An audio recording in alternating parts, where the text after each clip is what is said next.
Hey everybody, welcome to Sports Insider. I'm Dan Labbe. He, of course, is Chris Fedor.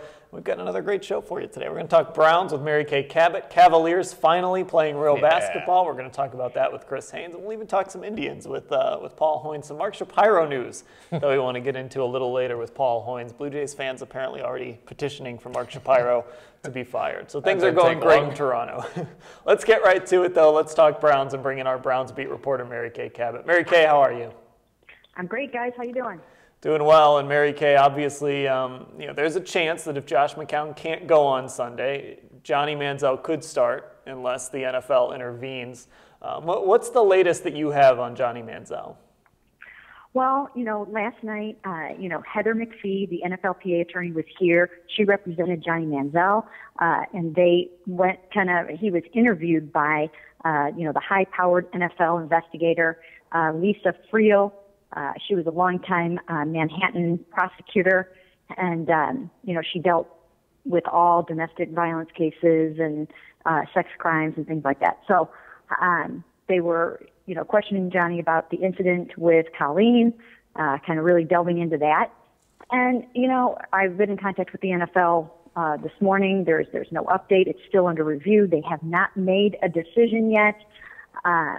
So I know that there is a report out there by Ian Rappaport of NFL Network, saying that he's not expected to be disciplined, but I'm not really ready to go there yet. They just left Cleveland last night. I think it takes a while to go over all of the information and try to come up with a decision, and I don't believe they've done that yet.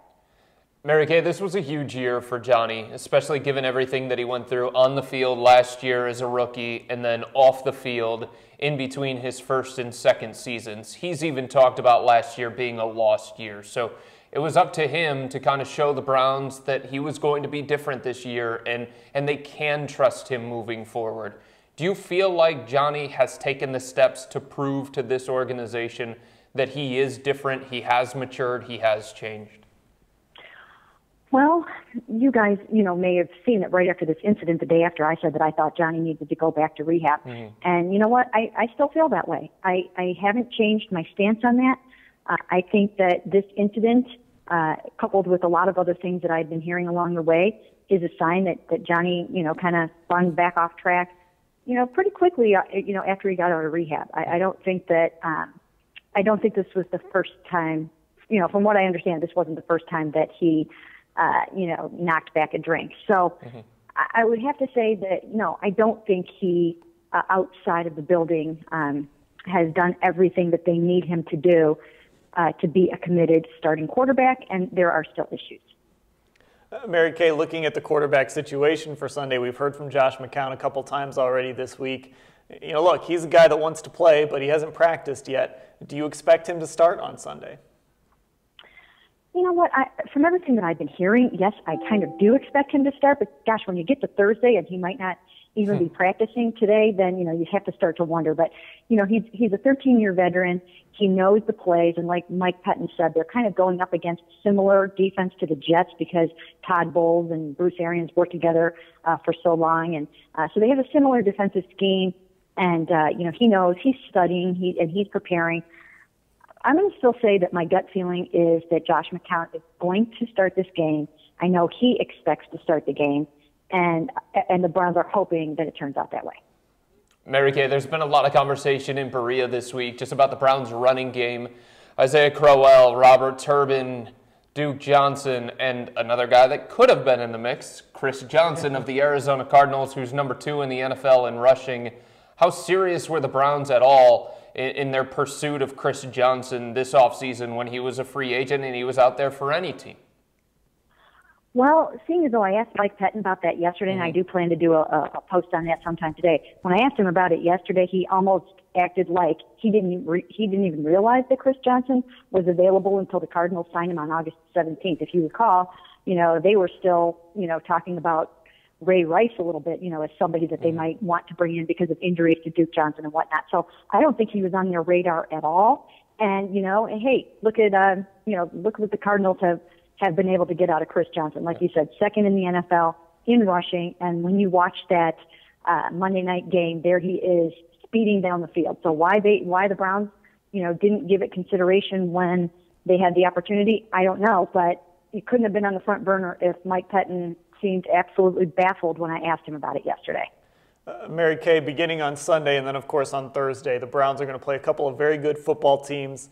And these are two teams that offensively have surrounded their quarterbacks with really good playmakers. Obviously, in Arizona, you've got Larry Fitzgerald, you've got Floyd, you've got John Brown, Chris Johnson. We know about Cincinnati. The Browns, on the other hand, have kind of shied away from going after guys like that. It's an interesting contrast, and it kind of shines a light on the Browns' approach. Do you see them at some point kind of looking at how they've assembled this team and these wide receivers and these running backs as saying, you know, maybe we made a mistake, maybe we do need to put a little more emphasis on these positions? Well, we've been saying that for, the whole entire time that Ray Farmer has been the general manager of the team. We've been hammering away at the need to bring in good quality skill players and receivers. And, they've never, it just hasn't struck them yet that maybe that's a great idea. So that's probably been one of the biggest flaws of the Ray Farmer era, brief it as it has been, is not bringing in quality receivers to help out these quarterbacks. You have to do that. You can go ask any quarterback in the league, and they'll tell you that, having their Keenan Allen or having their Larry Fitzgerald or their Steve Smith or whoever, is a huge, tremendous help to them. And, and it's what you need, especially in today's NFL. I mean, you can have Chris Johnson, but you need to have three really good receivers. And I think the Browns are struggling in that regard. Last question, Mary Kay, because the Browns could be getting some help on their defense back this week. Deshaun Gibson and Joe Hayden both returned to the practice field. What does that mean for this defense, and how different could this defense look if those two guys play? Well, if those guys are at peak efficiency, those are Pro Bowlers. And even though Joe wasn't off to his best start, he still is a very, very good cornerback in the NFL. So, and Tayshaun, not only in, grabbing interceptions, and boy, he can already see the ball hanging up there like a big, meatball coming from Carson Palmer this week. He's got wide eyes and he's ready to try to get some interceptions on Sunday. So I do think it makes a big difference. Those guys made the Pro Bowl for a reason. Even in run support, I think you're looking at, Tayshaun does a nice job there. Again, takeaways, shutting down some of your better receivers. So I think it'll be a huge help.